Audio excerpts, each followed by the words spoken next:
All right, welcome back to the show. My name is Lee. This is Good Morning Bangalore. And with me right now is Devanshi Rao, the founder of Niramaya, a mental health platform. Good morning, Devanshi. How are you doing? Good morning. I'm doing great. Thank you. How's the morning been so far? It's been going well. I'm excited to be here. Lovely. Nice. Thanks for coming down all the way from, where do you stay? Nagasandra. Yes, that's a long way from us. Pretty much outskirts of the city, but you made it here. Now, before we get into the entire topic, which is relationships and toxic, relationships at that, I want to know more about what you're doing this Sunday at Cubbon Park. Something very cool is happening. It's a women's circle, if I'm not wrong. Yes. Talk to me more about that. Yes. So I'm having a healing circle for women on Sunday, 29th October, 10:30 a.m. to 12:30 p.m. And the topic is, who am I when I'm friends with my body? Who am I when I'm friends with my body? And this is primarily only for women. Yes. No men allowed. No men allowed. Oh my God. What did we do? No, we did not. No, I just think that I wanted to build a community for just women.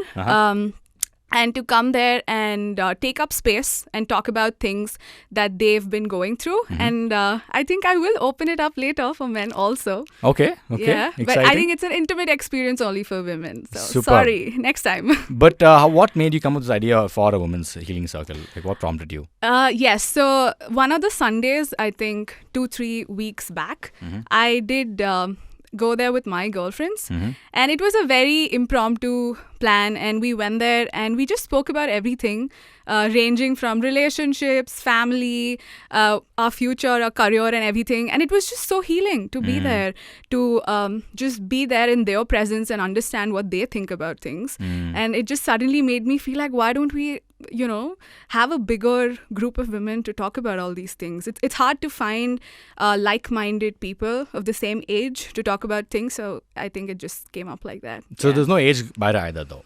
Or is there? I mean, it is like 20s. I'm looking at 20s, 30s, but it's open. Like, Okay. Yeah. Lovely. So this Sunday, 29th of October at Cubbon Park, Yes. 10:30 to 12:30. Yes. Superb. Awesome. Well, all the women out there, if you want to register, how do they register for this? So they just come. There's a Google form link. Okay. On your Instagram. Instagram, yes. Can you just say your Instagram out so that people can find you over there? It's _Niramaya, Niramaya. I want to get to what Niramaya means also in just a little bit, but let's get to the topic at hand, which is relationships and toxic ones at that, right? The use of the word toxic is so common, but what does it really mean when it comes to relationships? Okay. So we use toxic a lot in the mainstream media and in everyday conversations, but toxic in relationships means usually if there is consistently harm caused in the relationship. I think that is what toxic means. And also it can be very unconscious or conscious. It's not, intention does not matter.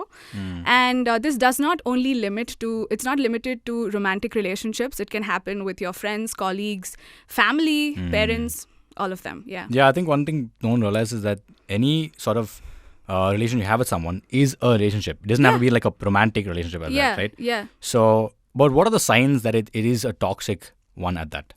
I think some of the major signs are, the first one is lack of safety.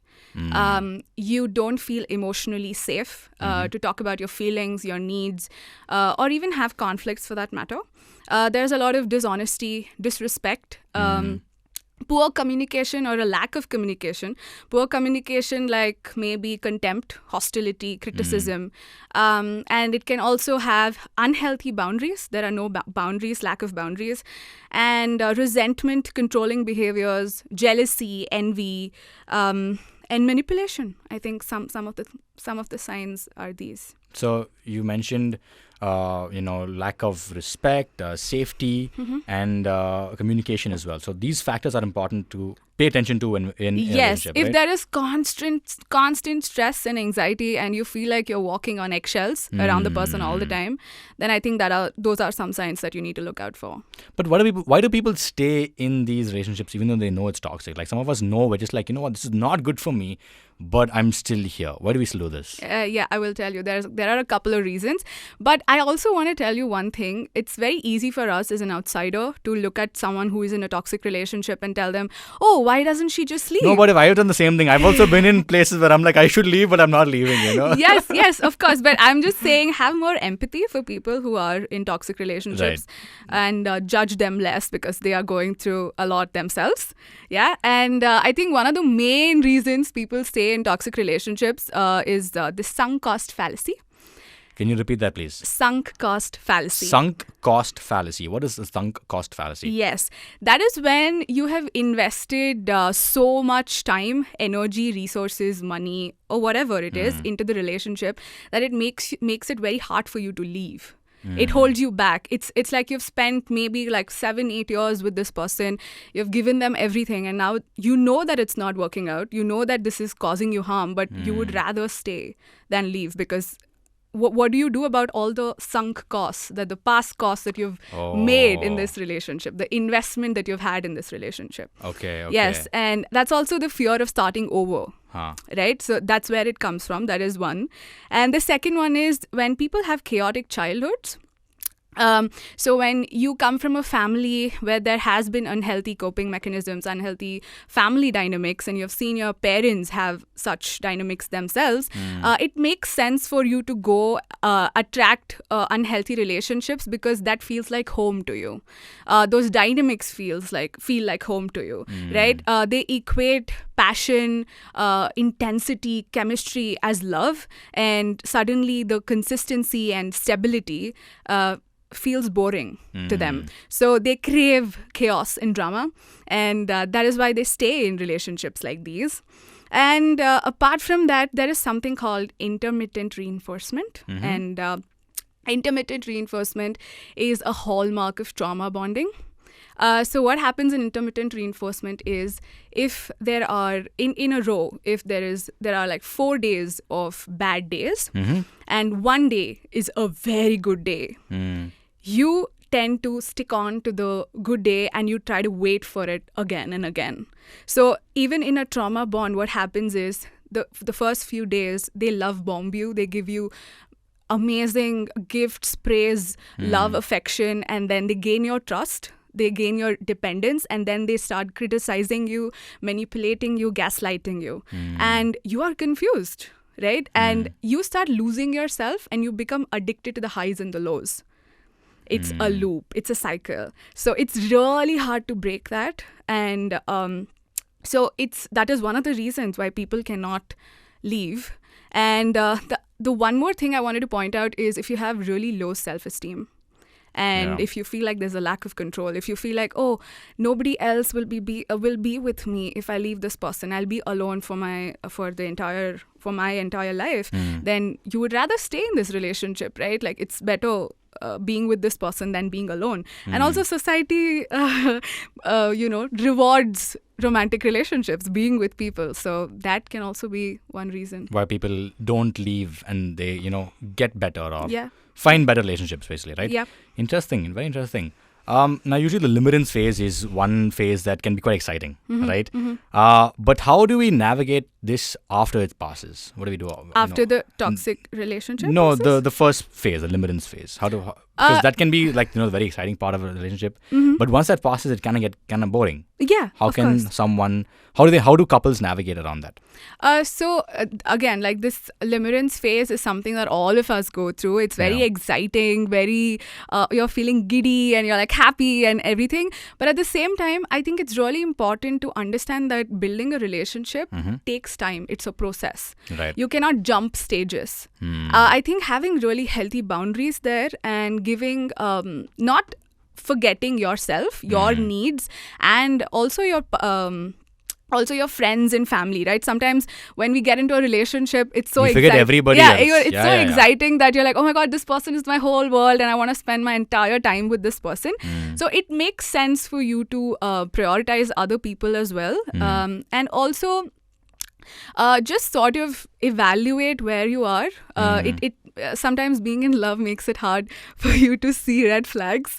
I think. Yeah, they say no rose-colored glasses. Yeah, for sure. Yeah, I think it's okay if it's you are in that stage, but it's nice to also evaluate and be aware of where you are and have boundaries and take it slow and enjoy the phase. Enjoy it. Yeah, Love it.